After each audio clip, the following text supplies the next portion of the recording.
Yeah, this is a news story that came across the AP wire. It's written by Tasani Vijpangsa. I probably totally mutilated his name. Police in Thailand arrested a self-proclaimed holy man whose followers allegedly worshipped corpses and ate his excrement, drank his urine and his phlegm because they believed that they were cures for diseases. They found 11 corpses in on the man's property. They initially went out there because a woman ended up missing and her daughter was looking for her, and the police went out. Um, like I said, they found 11 corpses. Only 5 of them had death certificates. So we don't really know what's going on yet. It's a breaking story. It's definitely one I want to keep an eye on. It's definitely weird. Yeah. I found another news source covering this story, and it had this wonderful little gem in it. A snippet from a local television report on the group showed a reported member of the group saying that there was no odor from the human waste, claiming that only those with a tainted mind would sense a bad smell when they were eating it. Now, maybe I'm wrong, but it's not the smell that's going to keep me from eating human feces. So, the I see that we were talking about cognitive dissonance in the last segment. This is cognitive dissonance. I was talking to Jason Friedman. He's a friend of mine that does. He's a psychology grad student that hosts a feature on the fan-run Discord server called Brain Matters. It's about mental health, and he was pointing out the extreme cognitive dissonance that these people must have, where they actually had talked themselves into the idea that it was all right to literally eat someone else's feces. That is incredibly nuts. Incredibly. Josh, you got anything to add to that? I'm just kind of glad to know that some of the videos I've been watching online have been medicinal instructions instead of just dirty porno.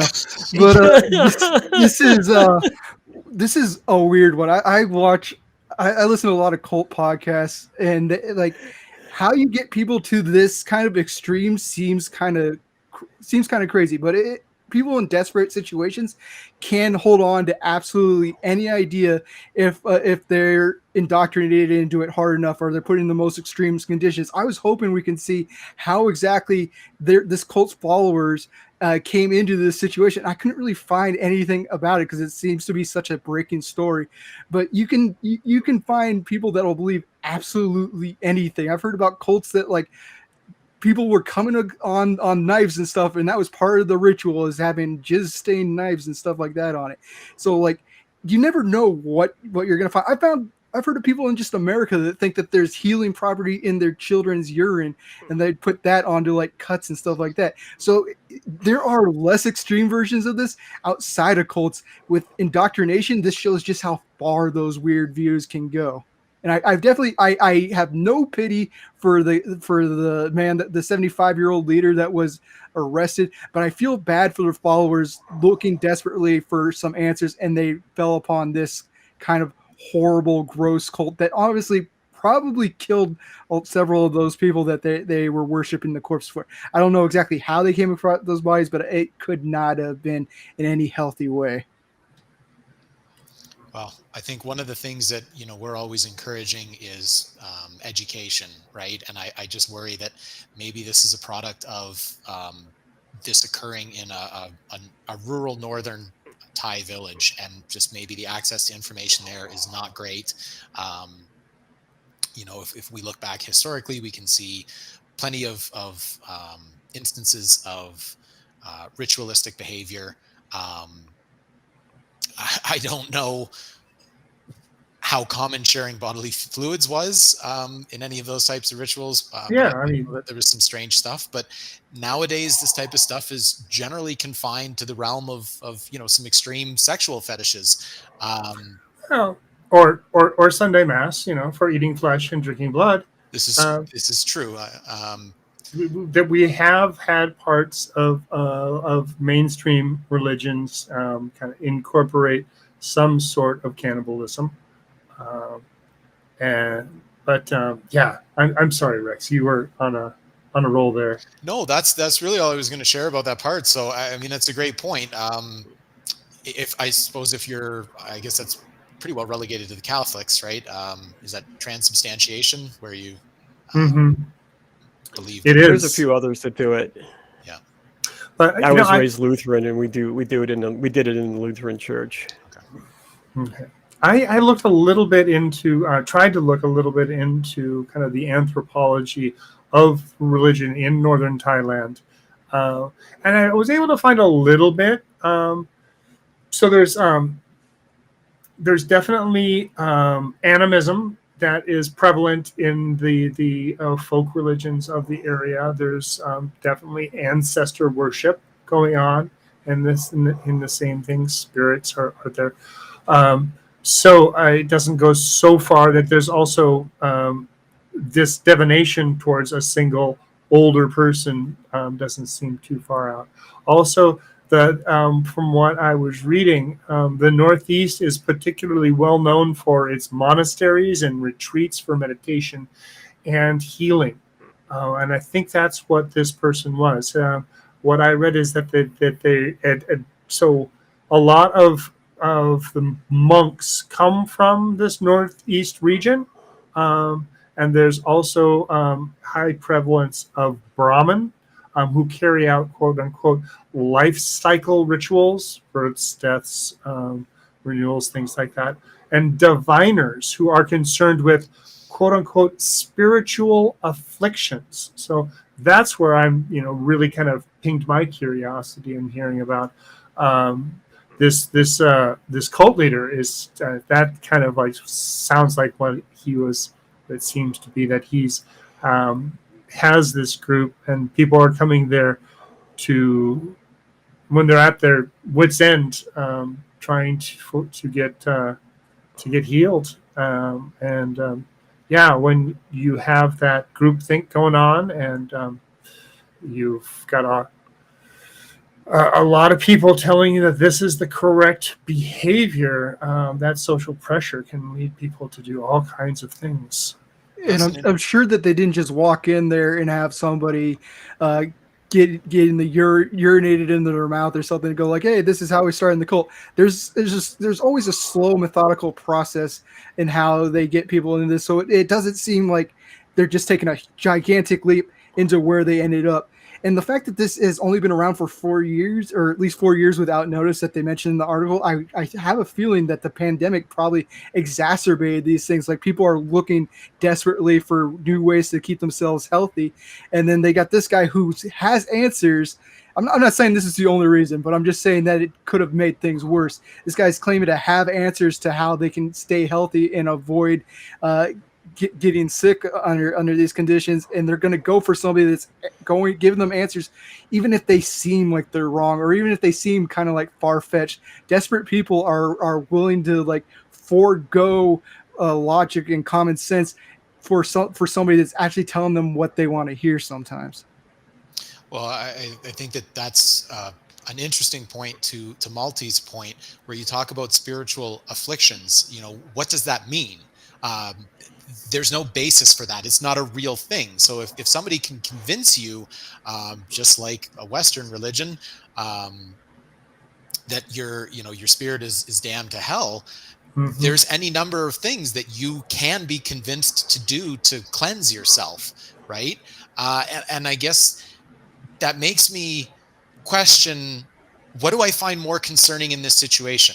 The fact that there's a disturbed individual who would create this cult, or that they're able to find so many willing participants and adherents to their cult, right? And for me, I think that it's probably the latter. I think I'm okay with the fact that there's, an individual or a small proportion of individuals who are so disturbed that they would come up with this sort of idea. But the thing I think that bothers me more is that we have such a large proportion of individuals in our population that follow these tenets, right? Whether these be tens, hundreds of thousands of people who follow the cults, or millions or billions of people in the case of religions that are following religion, because it's not that much different. And if we look at religions over time, they've tended to soften their messaging, right, in a way to make it more palatable. Sorry, excuse the pun there. So, you know, though this cult may be starting this way with ingesting their divine leaders' bodily fluids, maybe that message gets softened over time if this cult was able to flourish unnoticed for any longer period of time, right? Yeah. Yeah. One thing I can say is that's really a good point, is that this guy must have been really bad at growing his cult. There were only 12 people on the compound when he was arrested, and there were 11 corpses. So he's already killed off 50% of his followers. So I guess he didn't drink he's enough not pineapple doing juice. a very good job, at least, right? Okay. So yeah, and just to reiterate, you know, that the type of animism that is, or ancestor worship that is prevalent in the area, leads to things like that there are rituals for placating spirits who are thought to have caused illnesses to living descendants. So yeah, it is your Aunt Ruth coming back to haunt you. That is something that is widely accepted as true in this area of the world. So you're spiritually ill, and then the spiritual illness goes into your actual body. Is that kind of how this works, or is it just, are those two separate things that they're supposedly solving with this? Well, I don't know that. What I did find out was, you know, in that region, that illnesses have been thought to be based upon evil spirits or the disgruntled spirits of past ancestors. And so by doing specific rituals, such like, you know, eating specific things, that is one way of placating those spirits to try to alleviate the discomfort or illness. So you guys look at your medical history a little differently. Oh, go ahead. I would think that they're, to answer your question there, I think that they're probably separate, right? Mm-hmm. In the same way that in Christian religions, you know, your soul may be damned to hell if you're, you know, engaging in something that the religion doesn't deem appropriate, right? And you might have to say some Hail Marys to cleanse your soul, right? But that is in no way affecting your physical health. Well, and this is speaking just anecdotally, but I've known people that have said, "Oh, the reason why you're sick right now is because you weren't praying right. It's because and stuff like that." So there is some kind of connection between how your soul is and how you're reacting with the so-called God that does seem to affect your body for some religious people. That's why I was just curious for these people. And I'm sure it's probably a combination of both, right? It can be separate, or they could tie it together and say that this can physically heal you. Yeah. So modern medicine has come a long way and still has a lot of people to convince that it's actually something that's useful. Modern medicine is at least the good shit. Well, I mean, and then again, in rural and oh boy. Okay. So one thing I can say is that at least we don't know yet because it's still a breaking story, so we can only hope that this doesn't turn even worse. I mean, we don't know who the 11 bodies are. They could have been somebody that had nothing to do with the cult at all, right? Well, I did think that I heard someone say that 5 of them had death certificates. 5 of them did have death certificates, but 6 didn't. So, right. And we all know that cult leaders have been able to get their followers to do bad things when it comes to the lives of other people. You know, to look at Charlie Manson or Jim Jones as 2 examples.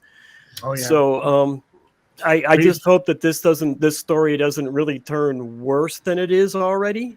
Mm-hmm. Yeah. But who knows? The guy was only arrested for apparently the building he had built encroached on government land a little bit. So he was arrested for that, and he was arrested for having meetings when there was COVID restrictions. So if that's the only charges they brought against him so far, let's just hope that that's the worst that that's going to come out of this. I mean, it seems like a small enough cult where I can't imagine it getting like humongously worse. It's just like a niche idea of bad religious ideas in action that we can take a look at. Like we already like Christianity, all those kind of things. We see that in everyday life, but we don't see like the small beginnings of how some of these things are massaged out all the time. Like these cults are cults are happening all around the world. We're always seeing. There's always going to be an example of something even to this extreme that you probably haven't heard about. So this isn't like some odd, obscure thing that's going on. This is something that's happening all the time. There's always somebody claiming to have the answers for God, and there's always people that need to be on the watch out for fraudsters and hucksters that are taking advantage of people, because almost all these cults, they're taking away your family in order to get your loyalty, your money away from your accounts and into the leaders' pockets. I don't know about any of the financial things with this cult really, but it's something that you just need to stay vigilant all the time, because even the smartest people can be susceptible to cults, and everybody likes to think that they're too smart or too skeptical to fall for one of these things, but they get you in the wrong moment. And even I could probably say that there's a chance that somebody could get me. If they get me in the wrong moment, I'll be susceptible to it. I don't think anybody is above it.